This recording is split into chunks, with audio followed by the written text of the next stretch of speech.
नमस्ते. आता कोकणमध्ये जाणारी M2M बस फेरी आता सुरू झाली आहे. पूर्वीची जी कोकण बोट चालू होती त्या कोकण बोटीतून शेवटची जी फेरी गेली त्या शेवटच्या फेरीतून प्रवास करणारे घारकर आपल्यासोबत आहेत आणि ते घारकर आज 40-50 वर्षांनंतर जेव्हा कोकण बोट सुरू झाली त्यानंतर त्या पहिल्या फेरीत आज बसलेले आहेत. आपण त्यांच्याशी आज चर्चा करणार आहोत. घारकर साहेब, आपलं नाव पूर्ण? माझं नाव प्रवीण ज्ञानेश्वर घारकर, विजयदुर्ग. तुम्ही शेवटची फेरीतून प्रवास केला त्याचा अनुभव कसा होता हे जरा आम्हाला सविस्तर सांगा. मी तसं बघितलं म्हणजे ती कशा प्रकारची बोट होती, त्याची सिटिंग सिस्टीम कशी होती आणि काय कशी होती? पहिली ज्यावेळी जुनी बोट होती ती सिस्टिक वरच्या टॉपला सिटिंग होती, पण खाली नंतर मग आम्ही चटई वगैरे अंतरून त्याच्यावरती बसून प्रवास केलेला असायचा. आणि मी विजयदुर्ग मुंबई आणि मुंबई टू विजयदुर्ग बऱ्याच वेळा प्रवास केला आहे आणि जास्त प्रवास मी विजयदुर्ग टू मुसाकाजी टू विजयदुर्ग केलेला आहे, कारण माझी मावशी मुसाकाजीला दिल्यामुळे मी तिथे त्याच्याकडे जात असे.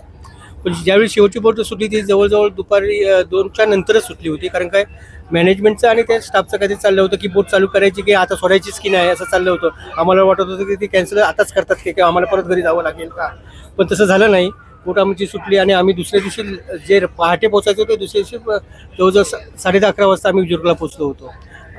शेवटच्या बोटीने गेल्यामुळे मी आज म्हटलं की पहिल्यांदा सुट्टी आहे बोट नवीन, त्यामुळे आज पण प्रवास करावा सुरुवातीला, म्हणून मी आज याच बोटीने प्रवास करत आहे. पण या बोटीने आणि त्या बोटीमध्ये बराच फरक आहे, कारण इथे सुविधा बऱ्याच आहेत.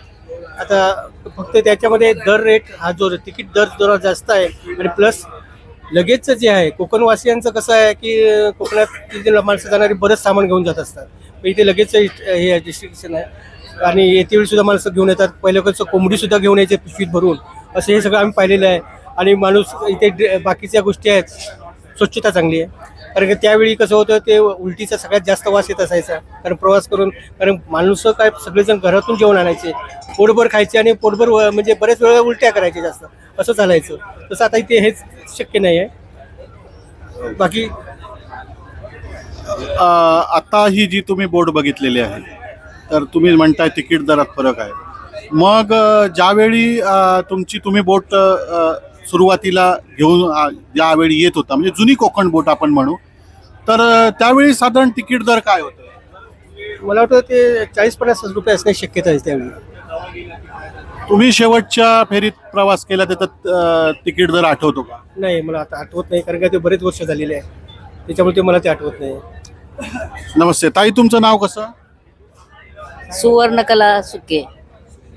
तुमचा बोटीबाबत अनुभव काय आहे? तुम्ही एक आत्ता मला आठवण सांगितली की तुम्ही बोटीमध्ये लग्नाचा वराड सुद्धा येत असेल, त्याबद्दल जरा सविस्तर. मुसाकाजीसून नवरा नाट्यासून गिर्यात आला, गिर्यातून होराड मुसाकाजीला गेला, बहिणीचा लग्न वरात. तुम्ही बोटीतून प्रवास केलेला आहे, तुमचं नाव कसं? माझं नाव अमित पांडुरंग घाटे आहे. मी विदुर्गचाच रहिवासी आहे, गिरियाचा. आणि मी साधारण वयाच्या 3.5-4 वर्षाचा असताना शेवटचा बोटीचा प्रवास केला होता आणि त्यानंतर आत्ता करतो. मी जवळजवळ 50 वर्ष बरोबर झाली आहेत माझ्या या सगळ्या प्रवासाला, आणि त्यामुळे हा वेगळा अनुभव आहे. आणि माझे वडील माझ्यासोबत आहेत, त्यांचं वय 84 वर्ष, त्यांना मी आता घेऊन येतोय. उद्या त्यांचा वाढदिवस आहे, त्यांना एक भेट आहे, एक सुंदर, कारण त्यांनी तो बोटीचा सगळा प्रवास केलेला आहे. आत्ता असं घारकरांनी आमच्या सांगितलं की त्यावेळेची बोट आणि तो सगळा प्रवास, आणि आता हा पूर्णपणे अत्याधुनिक असा सुंदर असा प्रवास आहे. तिकीट जास्त असण्याचं कारण तेच आहे, कारण हा सगळा अनुभवही तुम्हाला विमानासारखा शेअर करायला मिळतोय.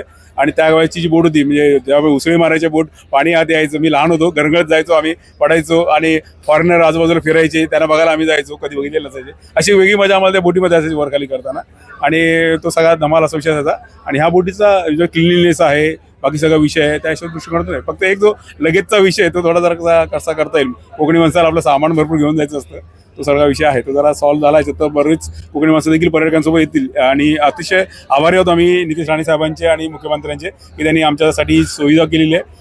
कोकणी माणसाबरोबर पर्यटक त्या ठिकाणी मोठ्या प्रमाणात वाढतील आणि उद्योग रोजगार यांना त्या ठिकाणी चालना मिळेल आमच्या सगळ्या पट्ट्यामध्ये. त्यामुळे ही बोट सेवा अशाच पद्धतीने सुरू राहिली पाहिजे. थोडा काळ जाईल, पण मला वाटतं त्याला यश येईल आणि आपण चांगल्या पद्धतीने बोट सेवा चालू राहील अशी अपेक्षा व्यक्त करतो. धन्यवाद. अशा प्रकारे ज्यांनी पहिला प्रवास या बोटीतून केला ते घारकर आपल्यासोबत आहेत आणि त्यांनी शुभेच्छा आपल्याला दिलेल्या आहेत.